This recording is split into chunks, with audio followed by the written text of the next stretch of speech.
So we're going to start out with one question that has come from the audience, and it will be for both of you. But Dr. Zhao, you talked earlier a little bit about relations with China. And I believe also earlier in the week, Madeleine Albright also addressed the Belt and Road Initiative that is happening from China to increase the number of students that will be coming to China to study in university. And when we look at things like rankings for the US system and policies that you've even worked on yourself, Dr. Darling-Hammond, we have a question here that talks about, when we look at these rankings, why do we see discrepancies between the US K-12 and the university level education in existence? And where does the US really stand compared to its peers? Do you want me to start? Yeah, go ahead. Go ahead. Yeah, go ahead. There's a lot to think about in the international rankings. One of the things that we need to understand about those is that across US states, there's huge variability. Just as if you tested on the international PISA assessments, if you tested every province in China, if all of them were reported, you would see that same wide variability in the outcomes. But in the United States, at the K-12 level, we have a very tattered safety net. More and more of our kids live in poverty. We have more young people in poverty than any other industrialized country in the world, with a very tattered safety net.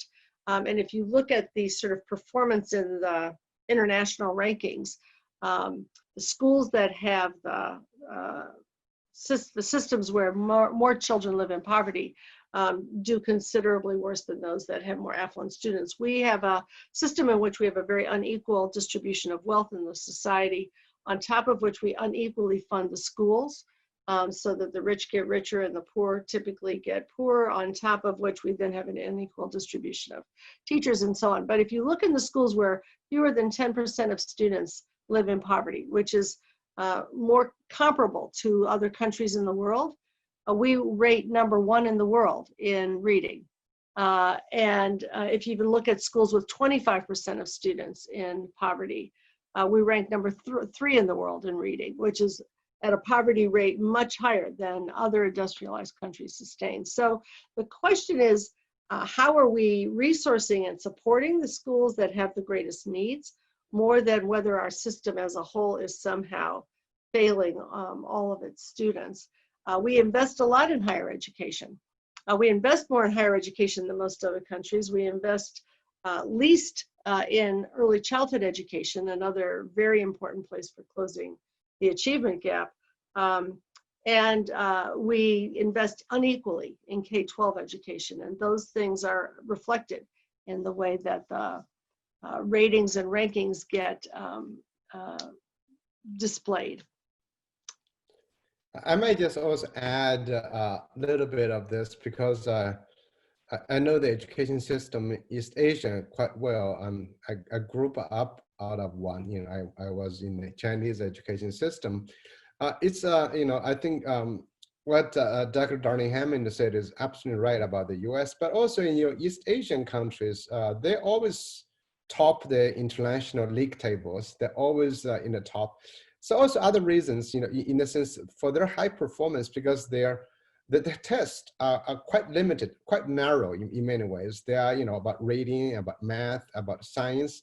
And these countries happen to spend a lot of time on them. And the students are really trained to take tests. So if you want to learn more, I can say more, but that's the idea. So they are really trained to take tests. So even their poor kids, many people would argue, in East Asian countries, except for Japan, South Korea, Singapore, Hong Kong, others are not that wealthy, but they still do well because their school systems select and train them to do that. So many of them are quite good at taking tests.